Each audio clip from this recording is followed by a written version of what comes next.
साईं बाबा पढ़ो न बाबा के हाय हाय रमजान है मजा जाथे सयन आई सिरे जा ढवनदा।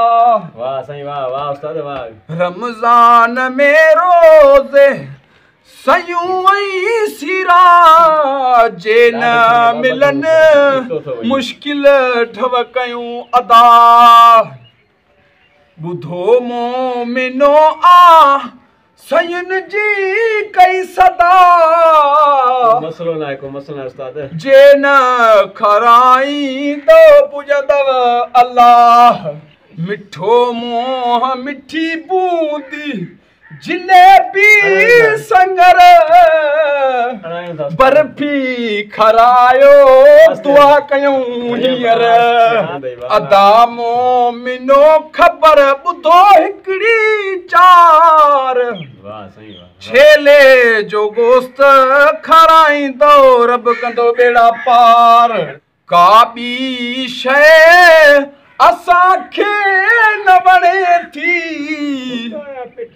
बाकरो गोश्त ऐं मुर्गी वणे थी। इहे खाई ख़ुशि पोइ असां कीअं था झोलियूं खणी तव्हांखे पिटियूं था। हिकु ॾींहुं बाबे ईअं थे चयो छोरा मसीत ॾे मानी ॾेई अचो।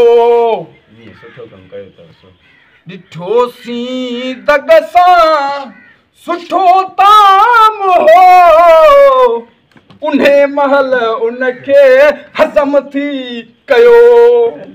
मस्जिद मां पाण लॻाए छॾियव। हिकु ॾींहुं बाबे खे मुले ईअं चयो तुंहिंजे घरां ताम कोन आयो हुयो।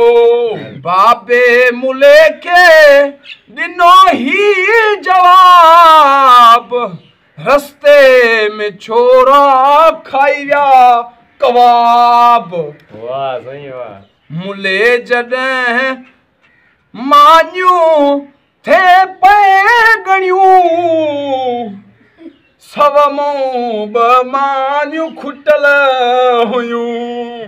मानियूं चोरी करण में हिकिड़ो रज़ा